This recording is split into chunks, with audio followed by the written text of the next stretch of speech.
Are back, and as the Super Bowl draws nearer and nearer, sports are definitely on the minds of most Americans. So if you're looking to maybe buy some merch or maybe get a hold of some memorabilia, there are a few scams you got to watch out for. That's right. Meredith Radford with the Better Business Bureau is joining us live now to share more on what red flags to look out for when shopping online.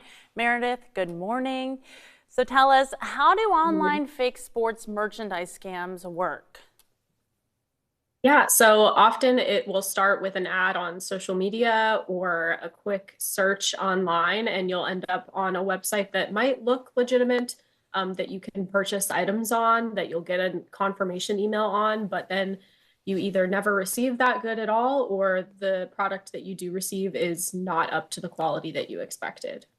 Well, that's kind of disappointing. Now, let's talk about game used items that are highly looked for. So what should consumers be on the lookout between the difference between game used and game issued?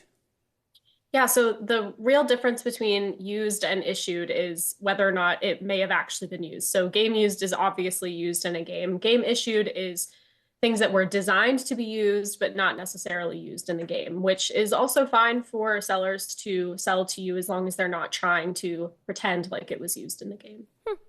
Got it. So what are some red flags to look out for so we can avoid these types of scams?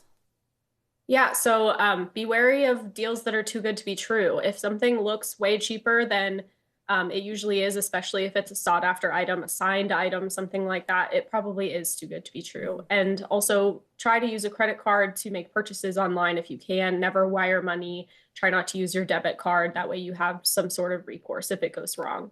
All right. Well, and if a buyer out there has some suspicions, is there anywhere they can go to find out if the website they're using is actually authentic? So a good way to check if a website is authentic is if it has that S on the end of HTTPS, where it stands for secure, and also checking out the website before purchases. So do they have contact information? Is it a robust website? Do they have an online presence on social media for that brand? And then if you do think you're a victim of a scam, report it to the FTC, report it to the Better Business Bureau. All right, Meredith, great information. Thank you so much for your time, and we'll see you with the Better Business Bureau here next week for some more great advice.